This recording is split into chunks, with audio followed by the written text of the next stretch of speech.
Salut tout le monde, très urgent. Le président Oumarou Embalo vient de chasser la délégation de la CEDEAO dans son pays, la Guinée-Bissau. Il refuse d'organiser les élections. C'est lui qui se promenait dans tous les pays du monde pour critiquer le Mali, le Burkina et le Niger. Aujourd'hui, c'est lui-même, il refuse d'organiser les élections. La CEDEAO a essayé de négocier, il a chassé la délégation de la CEDEAO. Je vous parle aujourd'hui, dimanche 2 mars 2025. Embalo aussi critique la CEDEAO et clame l'indépendance de son pays. Il s'est donné 9 mois sans consultation et hors conscience sur Seydou Oumar Traoré, journaliste Seydou Oumar Traoré. Embalo expulse la CEDEAO qui demande l'organisation d'élections présidentielles et législatives en 2025. Embalo a expulsé la mission de la CEDEAO le samedi 1er mars, voilà, au petit matin. Ça, c'est la première nouvelle aujourd'hui. Ouais, même la CEDEAO a fait un communiqué sur ça.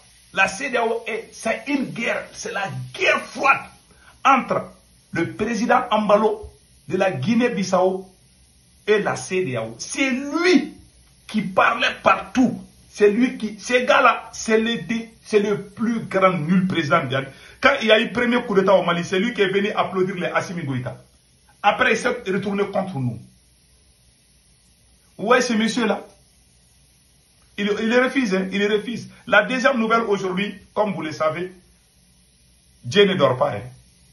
La famille de Macky Sall est visée par la justice. Le premier garçon du président Macky Sall, mandat de dépôt contre le premier garçon de Macky Sall. Le président Macky Sall, son premier garçon, Amadou Sall, pour un détournement de 125 milliards. Voilà. Pour un détournement de 125 milliards. Ah, c'est tout, hein. Vous avez vu maintenant? Voilà. Vous avez vu? Quand il y a... C'est une leçon que même le président Assimi Goïta doit prendre au sérieux. Le cas de Embalo, le cas de Macky Sall, tout ça c'est des leçons. Aujourd'hui ça chauffe, c'est la guerre froide entre Embalo et la CEDEAO. Au même moment, Macky Sall, l'ancien président, qui était au pouvoir, lui-même il est visé par la justice sénégalaise. Son fils aussi est visé. C'est pour ça que quand on vous dit de ne pas mettre vos parents dans les affaires, il y a des gens qui prennent ça comme autre chose. Voilà un bel exemple ici. Donc, Embalo est dans les sales draps et Macky Sall aussi est dans les problèmes. Donc, tous ces présidents-là, c'est pour vous dire, quand vous regardez le cas du Mali, le président Assimi Goïta, son oncle Nango Dambélé, l'ancien président de la CNDT, a été limogé par Assimi Goïta, mais il n'est pas allé en prison.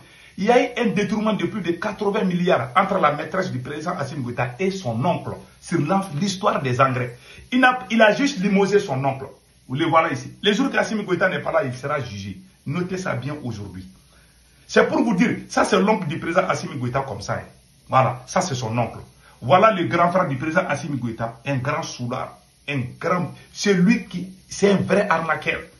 C'est lui qui fait des marchés, des négociations pour des marchés. Alors qu'il ne travaille nulle part. Il est conseiller à Koulouba, un grand soulard. C'est son grand frère. Hein. Voilà, ça c'est pas encore fini. Je vais vous montrer beaucoup. Voilà, ça c'est la maîtresse du président Assimi Goïta, Fatoumata Batounian. Elle a plus d'1 milliard d'euros dans son compte dans les différents pays, y compris la Turquie. La voilà ici, Fatoumata Batounian, sa maîtresse. Vous voyez, ça c'est pas encore fini. Hein. Voilà l'oncle du président Assimi Goïta, le général Daïrou Dambélé. Il est conseiller à Koulouba. Voilà sa femme aussi, la tante du président Assimi Goïta. Elle est ministre des Transports. Elle est ministre des Transports. Et ce n'est pas encore fini. Voici l'état de la route de Caille. En tant que ministre des Transports, elle a détourné 16 milliards sur le trafic ferroviaire. Il n'y a plus de terrain entre Bamako et Caille. Et la route est gâtée. Voilà l'état de la route. Voilà un exemple. Quand tu ne fais pas bien les jours que tu n'es pas là, ta famille va souffrir. On va aller la vidéo d'aujourd'hui et regarder jusqu'à la fin. Donc, c'était ça. Donc, n'oubliez pas, hein, c'est-à-dire que l'histoire entre Embalo et la CEDEAO doit donner vraiment comment on appelle là, doit servir de leçon pour tout le monde. Donc, on va partir d'abord avec le cas du Sénégal et après on revient sur le cas de la Guinée-Bissau. C'est retourné contre vous. Ça, c'est un message fort. Maintenant, je vous laisse écouter qu'est-ce qui se passe au Sénégal. Écoutons cela. Amadou Sall, fils de l'ex-président Macky Sall, dans le viseur de la justice sénégalaise, en raison d'un scandale financier de 125 milliards de francs CFA. Plusieurs sources locales annoncent qu'un mandat de dépôt est requis contre lui et plusieurs autres suspects cette semaine par le pôle judiciaire et financier chargé de mener la lutte contre la corruption au Sénégal. Cette affaire remonte à janvier suite à un rapport de la cellule nationale de traitement des informations financières impliquant plusieurs figures influentes du pays. Elles sont visées par une enquête portant sur des accusations d'escroquerie, d'association de malfaiteurs et de blanchiment de capitaux. Mais quel est le niveau d'implication du fils de l'ex-président sénégalais, Amadou Sall? Amadou Sall est principalement visé après la découverte de plusieurs bons de caisse d'une valeur de 10 milliards de francs CFA. Cet argent proviendrait de la vente d'intérêts offerts par Macky Sall à son fils en 2014. Ces fonds auraient été transférés sur le compte d'une société dénommée Woodrose Investment et enregistrés au nom d'une autre personne. Selon les proches d'Amadou Sall, cités par plusieurs médias sénégalais, cette personne aurait obtenu une procuration du fils de Macky Sall pour la gestion du compte. Ce qui fait croire aux enquêteurs que le compte en question appartient à Amadou Sall. Rappelons que Amadou Sall est le fils aîné des 3 enfants de l'ex-président. Il serait impliqué dans... Vous avez vu maintenant? Tout le monde a entendu. Quand Abdoulaye Wade a quitté au pouvoir, Macky Sall a emprisonné. Voilà, c'est Karma qui est en train de frapper Macky Sall comme ça. Moi, je n'ai rien contre Macky Sall. Macky Sall a soutenu les Mali, ça, il faut le dire. Je ne vais pas lui parler mal, même s'il y a problème entre lui. Aujourd'hui, il n'est plus au pouvoir, il est au Maroc. Il ne peut plus venir au Sénégal. Mais il fait semblant, c'est comme si lui, il peut revenir. Mais il ne peut pas. Si Macky Sall va au Sénégal aujourd'hui, il va en prison direct. La justice sénégalaise est en train de préparer des dossiers contre Macky Sall. Il y a un mandat de dépôt contre son fils. Tout le monde a dit. Quand tu es au pouvoir, c'est une leçon, hein? Tout le monde doit comprendre ceci. Quand tu es au pouvoir, il faut faire beaucoup attention à la gestion familiale. Moi, j'ai tout le temps dit. Je vous montre un exemple frappant. Je vous montre un exemple frappant. Ok. Lui, c'est qui? C'est le petit frère de la maman du président Assimi Goïta, l'oncle du président Assimi Goïta. Il a bouffé plus de 80 milliards pour les engrais des cultivateurs. Ça, c'est l'oncle du président Assimi Goïta. Il n'est pas allé en prison. Hein. Les jours qu'Assimi Goïta va quitter au pouvoir, celui qui vient va lui mettre en prison. Ça, c'est clair. Ça, c'est un. Ça, c'est la maîtresse du président Assimi Goïta. Elle a plus d'1 milliard d'euros dans son compte. C'est elle qui a tous les marchés d'État, la maîtresse du président Assimi Goïta. Ça, c'est pas encore fini. Hein. Voilà, on revient. Ça, c'est l'oncle du président Assimi Goïta, qui est conseiller à Koulouba. Il était le ministre de la Défense de IBK. Sa femme aussi, qui est la tante du président Assimi Goïta. Lui, c'est le conseiller de Assimi Goïta et l'oncle du président Assimi Goïta. C'est sa femme qui est là. Elle est ministre des Transports, Madame Sissoko et Madame Dambélé Malina Sissoko. Elle est ministre des Transports. Voilà la route de comment on appelle là. Voilà la route de Caille. Où est l'état de la route de Caille? Elle a bouffé 16 milliards. Et ce n'est pas encore fini. Ça, c'est le grand frère du président Assimi Goïta qui gère tous les projets. C'est-à-dire qu'il a mis sa famille dans tous les postes stratégiques du pays. Vous avez vu ce qui s'est passé à Macky Sall. C'est-à-dire que dans l'histoire de l'humanité, tous ceux qui viennent au pouvoir et qui trichent, qui considèrent l'État comme leur propre entreprise privée, ont tous mal fini. Que ça soit après la mort du président, mais ça va se retourner contre cette même famille. Je vous donne un exemple. On a un frère burkinabé qui a tout dévoilé ici, M. Ouedraogo. Écoutons-lui. Mais c'est une leçon pour la plupart des dirigeants africains. Quand vous arrivez au pouvoir, il faut que vous soyez très intelligent. Et évitez au maximum de gérer le pouvoir comme une famille, parce que tôt ou tard, l'histoire se renferme sur vous. Des cas, on en rencontre toujours. Mais est-ce que les dirigeants africains, ils tirent vraiment le champ du passé? Le débat est à ce niveau parce que quand quelqu'un arrive au pouvoir, qu'est-ce qui arrive? Vous allez le voir, il est fort, il a une sécurité rapprochée autour de lui, des gros bras, des gens en armes à la maison, en famille, les voies sont barrées quand vous circulez. Comme Assimi Goïta. Vous avez un avion qui vous permet de voyager partout dans le monde. C'est-à-dire que vous avez tellement de choses qu'à un moment donné, vous pensez que vous êtes un demi-dieu. Il y en a qui pensent qu'ils sont même des messies pour leur pays. Mais sauf qu'avec le temps, il y a ce qu'on appelle la routine du pouvoir qui vous rattrape. Et vous-même en tant que président, si vous ne faites pas attention et que vous nommez votre frère à un poste très important, c'est le même frère là qui va vous faire tomber un jour. Parce qu'il va créer son réseau d'amis. Après, ils vont s'enrichir entre eux. Ils vont se donner de l'argent à travers des marchés publics. Et c'est ce même frère là qui va devenir le poison du pouvoir, ou le fils qui va devenir le poison du pouvoir de la même famille. Parce que l'histoire a démontré que qu'est-ce qui se passe? Le gars, il nomme un frère, un cousin, un beau-frère ou une belle-sœur, qui peu importe. Mais après, avec le temps, les gens sont immensement riches. Et quand ils ont l'argent pour faire ce qu'ils veulent, ils pensent que tout leur est permis. On ne peut absolument rien les faire. Mais sauf que dans l'histoire des nations, la plupart du temps, quand la famille s'approche au pouvoir, c'est la catastrophe. Voilà. Et ça crée des inimitiés un peu partout parce que chacun va créer ses amis, ses connaissances. On a de nouvelles entreprises qu'on va créer, des prête-noms, parce qu'on veut donner des marchés à X, on ne veut pas donner à Y. Et à un moment donné, on devient fort. Tellement fort qu'on se dit absolument rien ne peut nous arriver. Et la plus grosse erreur que la plupart des dirigeants africains commettent, c'est quoi? C'est l'argent. On se dit, on est riche. Quand on est riche, on peut acheter qui on veut. On peut avoir des gens qui seront là pour crier nos noms partout. Il y a des gens qui seront là pour dire qu'ils vont nous protéger. Il y a des gens qui seront là qui vont chanter au quotidien que sans moi je ne suis, le pays va disparaître. Sauf qu'aucun président ne doit comprendre cela comme un bon message. C'est ceux qui vous aiment qui vous disent attention à la gestion familiale du pouvoir, attention au copinage, attention au népotisme, parce que ça vous rattrape tôt ou tard. Et il y en a même qui vont dire si le président là, si lui là, il disparaît, le pays va disparaître. Sauf qu'aucun président n'est mort et puis le pays a disparu de la carte avec le président.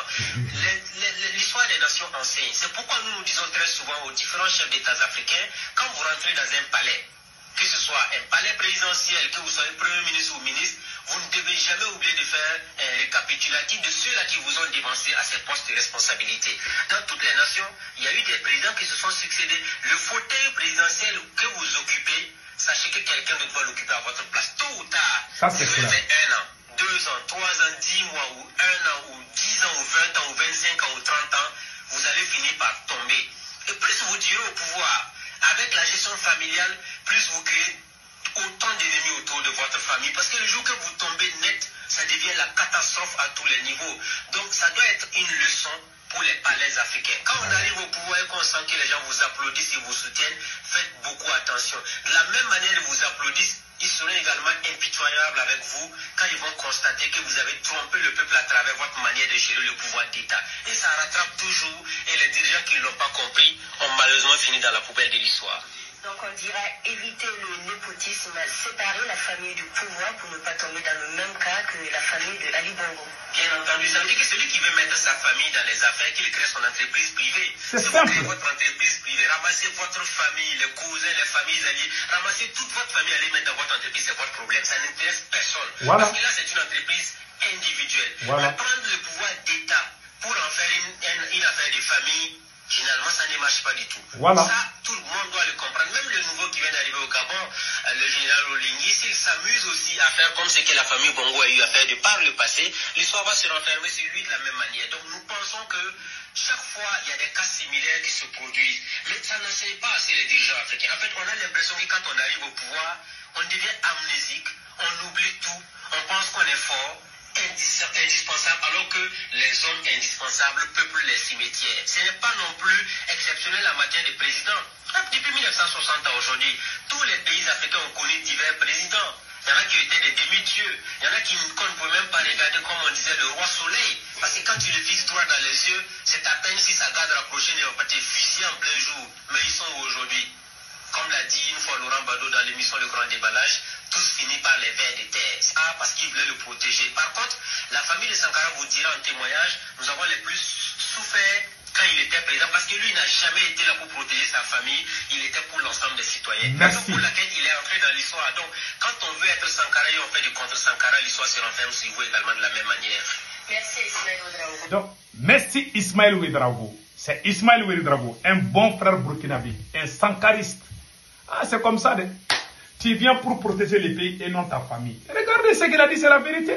Comment toi tu peux comprendre que l'oncle du président Assimi Goïta, il a bouffé plus de 80 milliards. Voilà. Ça c'est l'oncle du président Assimi Goïta qui a bouffé plus de 80 milliards. Il n'est pas allé en prison. Tous les membres de la famille du président Assimi Goïta sont des vrais catastrophes. C'est des personnes sataniques, des voleurs à grand chemin. Même ceux qui ont les cheveux blancs, là, qui font partie de la famille du président, là, ils sont 99% des voleurs. Aucun d'entre eux n'est parti en prison. Hein. Lui, il protège sa famille. Et puis, il y a des gens qui disent, c'est un patriote. Hein. Ils voient, hein, ils savent que c'est faux. Parce qu'ils reçoivent quelque chose. Il y en a aussi qui ont les cerveaux des âmes. Des cerveaux des animaux. Il y a des gens qui pensent comme ça. Les choses sont là. Je vous ai tout montré. Lui, c'est un grand soulard. Il n'y a pas plus soulard que Junior. À Guibou Damle dit, c'est le grand frère du président Assimi Goïta comme ça. Le grand frère cousin. Voilà. Ça, c'est son oncle maternel qui était le PDG de la CMDT. Comment toi, tu peux comprendre cela? Hein? Voici sa tante. Elle est ministre des Transports. Et son mari est conseiller à Kourouba. Femme et mari, tout le monde à place là. Oui, ça c'est l'oncle du président Assimi Goïta qui est conseiller à Kourouba, le général Daïrou Dambélé. Et voilà sa femme qui est ministre des Transports. Vous avez vu ça, toute la famille d'Assimi Goïta. On est dans quel pays? Et puis ils sont tous des voleurs. Cette dame-là, elle a bouffé plus de 16 milliards. On a vu ce qui est arrivé à Macky Sall, non? Le jour qu'Assimi Goïta va quitter, on va voir. Il y a même sa maîtresse aussi qui est là. Sa maîtresse aussi est là. Voilà sa maîtresse, la maîtresse du président Assimi Goïta. Voilà ici. Non, je vais m'arrêter là. Allons-y avec le deuxième sujet. Parlons du président de la Guinée-Bissau, Oumarou Sissoko. Lui, son pouvoir est presque fini. Hein. Il refuse d'organiser les élections. Voilà ce qui est écrit ici. Je vais essayer de lire. C'est bizarre, hein? Très bizarre. Voilà. Oumarou Sissoko, la CEDEAO achève sa mission sans avancée majeure. Après plusieurs jours sur place, la mission de la CEDEAO en Guinée-Bissau s'est achevée ce vendredi 28 février 2025. Envoyé pour renouer le dialogue entre les acteurs politiques du pays, l'équipe de médiation composée de stratèges chevronnés et de spécialistes électoraux repart sans avancée majeure. Dans l'équipe de médiation de la CEDEAO, l'ambassadeur Babatunde Oke Adjimo, conseiller du chef de mission, et Sering Mamadou de mission et Sering Mamadou Ka, expert de la commission des élections, avaient pour mission de trouver des solutions durables pour ramener la paix en Guinée-Bissau, en misant sur un consensus politique avant les élections présidentielles prévues le 30 novembre. Donc les élections présidentielles sont prévues le 30 novembre. Les gars, ils veulent repousser. Ils veulent repousser. Hein. Ils veulent ajouter des dates. Et l'opposition de la Guinée-Bissau n'est pas du tout d'accord pour ça. Voilà le monsieur.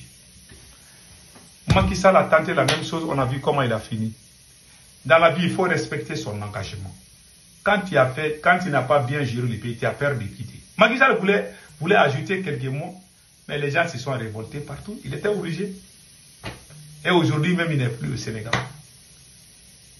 Que Dieu bénisse l'AES. Passez excellent week-end.